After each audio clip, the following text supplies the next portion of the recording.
Hello guys, আসসালামু আলাইকুম। আশা করি আপনারা সবাই ভালো আছেন। আজকে আবারও নতুন একটা ভিডিও নিয়ে হাজির হলাম। আর আজকে আমি টাকি মাছ দিয়ে ভেন্ডি ঝোল করব। তো এই দেখুন, এখানে আমরা টাকি মাছ নিয়ে নিছি। আর এই টাকি মাছগুলো কিন্তু একদম তাজা। এবার এই মাছগুলো আমি কেটে ধুয়ে নিব। আমাদের কিন্তু টাকি মাছ কাটা ধোয়া হয়ে গেছে। আর এখন আমরা ভেন্ডি কেটে নিব। এই দেখুন, এখানে কিন্তু আমরা ভেন্ডি নিয়ে নিছি। আর ভেন্ডিগুলো এবার ভালো করে ধুয়ে নিচ্ছি।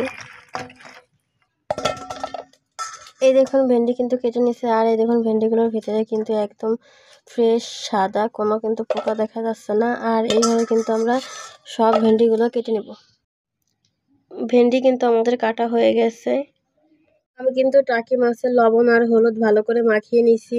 আমি চুলায় একটা কড়াই বসিয়ে দিছি আর তেল দিয়ে দিছি। আমাদের তেলও কিন্তু গরম হয়ে গেছে। এবার আমি দিয়ে দেবো পরিমাণ মতো পেঁয়াজ কুচি, আর দিয়ে দেবো কিছু রসুন কুচি। এবার এইগুলো দিয়ে আমি ফোড়ানিটাকে লাল লাল করে ভেজে নিব।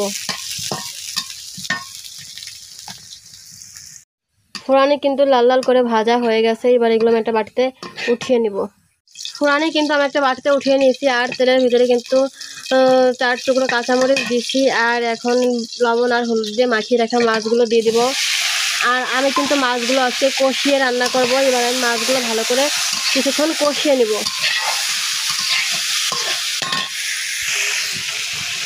আমি কিন্তু কিছুক্ষণ মাছগুলো কষিয়ে নিচ্ছি। আর এই দেখুন, এবার আমি এর ভিতরে পরিমাণ মতো পানি দিয়ে দিব। আর আমি যতক্ষণ না মাছগুলো সিদ্ধ হয় ততক্ষণ আমি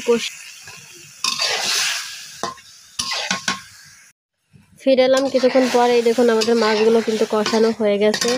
এবার এগুলো আমি একটা বাটিতে নামিয়ে নিব। এই দেখুন, মাছ আমি একটা বাটিতে নামিয়ে নিয়েছি। আর আমি কিন্তু এখন আর কড়াই ধুলাম না, এর ভিতরেই কিন্তু তেল দিয়ে দিব।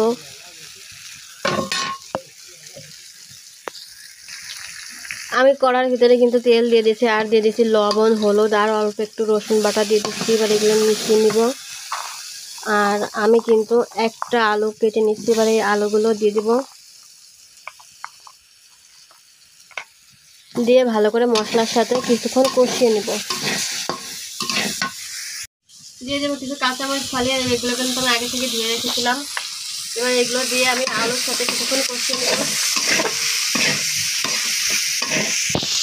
আমি কিছুক্ষণ কষিয়ে নিচ্ছি। এবার এদের অল্প পরিমাণে পানি দিয়ে দেবো। আর ওই সাথে কষিয়ে নেব। এবার আমি কিছুক্ষণ একটা ঢাকনা দিয়ে ঢেকে রাখবো আর কিছুক্ষণ রান্না করে নেবো। পর এবার আমরা ঢাকনা নামিয়ে নিব।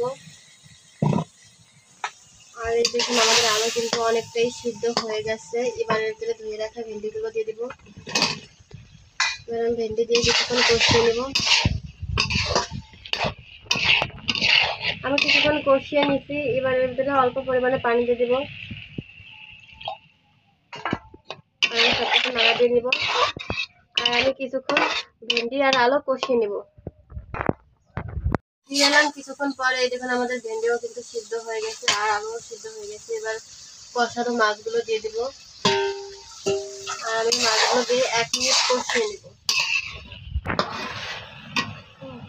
দিয়ে এলাম 1 মিনিট পরে। এই দেখুন, আমাদের কিন্তু মাছ, ভেন্ডি, আলু সব একসাথে কষানো হয়ে গেছে। এবার এর পরিমাণ মতো ঝোলের পানি দিয়ে দিব।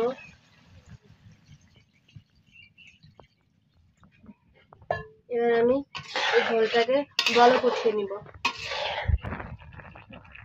ফিরে এলাম কিছুক্ষণ পরে। এই দেখুন, আমাদের কিন্তু ভেন্ডির তরকারিতে কিন্তু কি পরিমাণে বলক আসছে। আর এখানে আমি ফোড়ানি আর ভাজা জিরে বেটে আনছি। এবার এই বাটা মশলা দিয়ে দিব।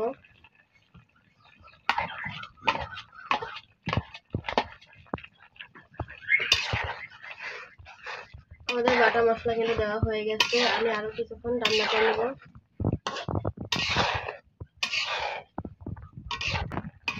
ফিরে এলাম কিছুক্ষণ পরে। এই দেখুন, আমাদের কিন্তু রান্না হয়ে গেছে। এবার আমি একটা ডিশে ঢেলে নিব।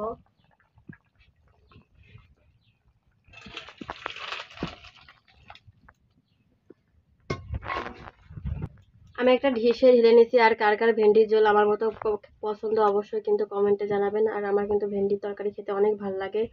আর ভিডিওটা ভালো লাগলে like, comment, share and subscribe করবেন। ভালো থাকবেন। আল্লাহ হাফেজ।